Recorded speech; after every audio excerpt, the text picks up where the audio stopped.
choses comme ça. Donc ça demande d'abord une année pour imaginer les choses. Après j'y vais, j'écris, j'imagine l'histoire, je reviens dans le pays pour voir. Voilà. Et après je réécris, bon, en gros 4 ans de boulot. Donc ça c'est un peu long. Et entre les deux, je prends mes vacances en fait avec mon personnage qui s'appelle Macache, qui est un mec qui est borgne. En fait, j'ai pas besoin de m'inspirer. C'est pas très compliqué pour moi. J'ai un pote qui est complètement fêlé, qui est exactement en fait comme lui, quoi, Macache, voilà. Donc pour moi ça c'est mes vacances, mais c'est écrit plutôt à 1 an. Ouais, donc là l'Argentine. La jambe gauche de Stremer est plutôt crevée. C'est plus. Voilà, ouais. C'est plus mes grandes vacances. En fait. Et là c'est plutôt à 1 an parce qu'il n'y a pas de recherche à faire. Quoi. Et l'Argentine, donc j'y suis allé la dernière fois, donc c'est mon prochain projet, mais c'est 2012. Hein. Si je suis vivant encore, d'ici là. Ah, toi aussi t'as un projet en 2012. Bah, vu le temps, vu le temps qu'il me faut pour écrire ce genre de trucs, je pense que ça va être ce topo-là. Et l'Argentine, pourquoi? Parce que il y a 2 grands sujets moi, qui me préoccupent. C'est tout ce qui tourne autour du fascisme, enfin la droite qui tue, quoi. C'est un peu naze, pardon, mais l'extrême droite, en fait, quoi. Pas vraiment militaire, dictature, ça. Bon, c'est assez insupportable et malheureusement ça perdure. Et le terrorisme d'État de la dictature argentine est assez proche dans les conditions de détention et du côté arbitraire d'Auschwitz. Ce qui situe le niveau quand même. Quoi. Vraiment c'est affreux, affreux, affreux. Juste pour une petite anecdote comme ça, mais ce qui pour moi est assez significative. Dans les années 70, avant vraiment le début de la dictature argentine, ils avaient déjà bousillé tout ce qui était guerrilleros, pseudo-guévaristes. Enfin, ils n'étaient pas très finaux quand même, l'extrême gauche non plus à l'époque là-bas. Donc en fait, ils avaient déjà tué en tout cas tout ce qui était militaire. Quand la dictature est arrivée, ils ont dit bon, il en reste des gauchistes, forcément. Donc on va les enlever, comme ça, de manière totalement arbitraire. Et donc c'était ceux qui avaient des lunettes, parce que tu as des lunettes, tu lis. Si tu lis forcément la littérature un peu bizarre, subversive, ou quelque chose comme ça. Ou tu as les cheveux longs. Notamment, un garçon qui a les cheveux longs dans les 70, c'est forcément un dangereux gauchiste. Donc tu as des mecs, hop, jeune argentin à Buenos Aires, tu vas en boîte de nuit à 17 ans, et tu sors, tu te fais attraper par des mecs, ta famille ne te voit plus jamais, ils torturent parce que c'était, tout le monde est torturé, c'était comme ça, et puis ils te laissent crever dans des conditions vraiment en dessous de tout, puis après ils te balancent vivant du haut des avions, et ils te laissent crever. Il faut mourir dans l'eau comme ça. Donc je crois que c'était... quand on aime sa jeunesse comme ça et tout, c'est vraiment un point que... Voilà. Donc j'ai envie de parler de ça, en fait. Donc ça c'est un des sujets qui m'intéresse. Et l'autre, qui est une autre forme de dictature, qui est celle de l'économie dans laquelle on vit aujourd'hui, pas en France, mais encore nous résiste un peu, mais enfin ce qu'on appelle le néolibéralisme en tout cas, quoi.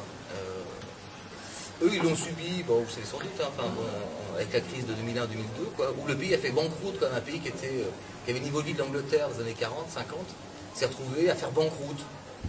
Pourquoi? En gros, parce que les banques, en fait, ont externalisé leur pognon, et les Argentins qui avaient classe moyenne, notamment, qui économisé toute leur vie, qui avaient mis l'argent dans les banques, bah, du jour au lendemain, ils tapaient, la banque était fermée, il n'y avait plus d'argent.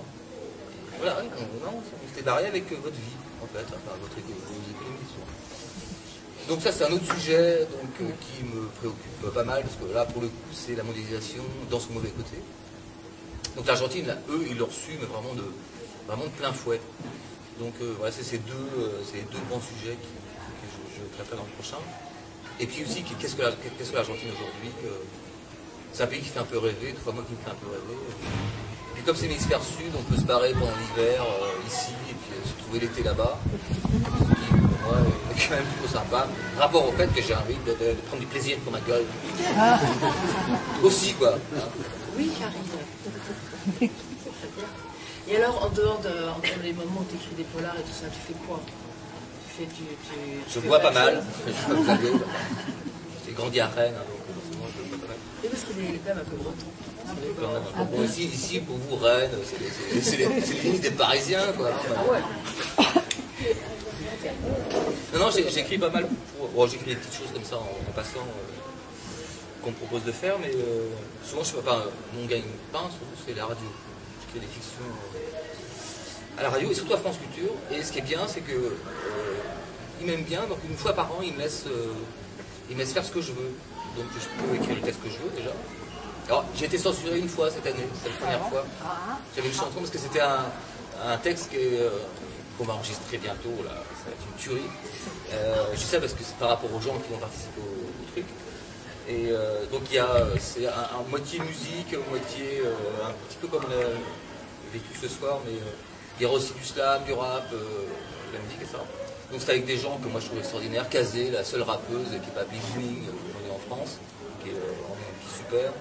Les mecs de Stock Orchestra, qui est pour moi le français, qui est complètement dingue, de slam, c'est que des trucs, c'est hyper noir, mais moi ça me fait vraiment mourir de rire.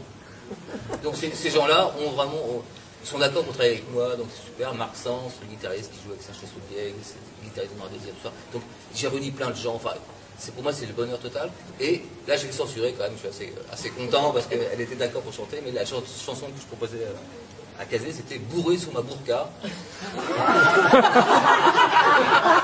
La littérature était assez juste. À France Culture, ils m'ont dit. Ah, bourré sous la burqa. C'est un petit tabouret sous la burqa, en fait. Bah ouais, donc j'ai changé par blindé sur ma burqa. Je ne sais pas que blindé, ça veut dire pareil. Mais... Ah, blindé, ouais, c'est ça. Voilà, Bon, tu fais un peu de jeunesse quand même de temps en temps. Alors la jeunesse, pardon, hein, mais pour moi c'est vraiment, on fait ça en 3. En fait, bon, j'avoue, tu diras pas à tes élèves. C'était rapide. Ouais, c'était rapide. Donc 3-4 ans pour machin, ça. La jeunesse, généralement, moi j'écoute toujours la musique à fond quand j'écris, parce que voilà, ça me nourrit vraiment, donc c'est pour ça que j'ai mis au lard. Vous faites comme ça, ouais. Je me chiale et tout.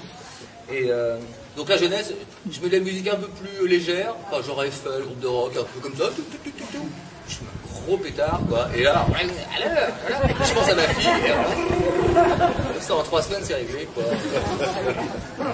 Pauvres enfants. J'aime ça. Et c'est un ton un peu joyeux. En fait, ma fille, quand elle avait 6 ans, j'écrivais pour les 6 ans, 8 ans pour les 8 ans, là, elle a 12 ans, j'écris pour les 12 ans. Là, donc, on a dit, bon, allez. Donc, en fait, je vais écrire du roman jeunesse jusqu'à ce qu'elle ait l'âge de lire mes horreurs.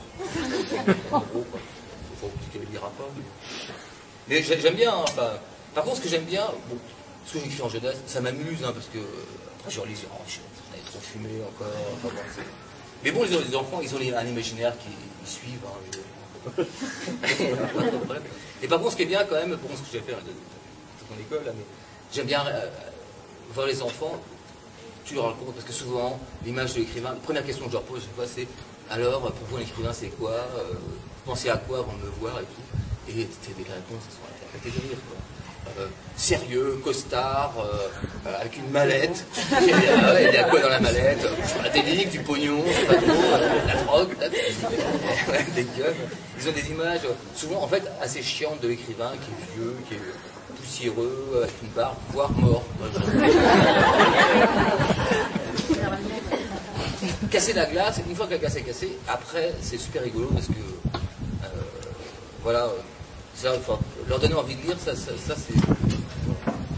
bien, quoi. Éventuellement d'écrire, mais surtout de lire.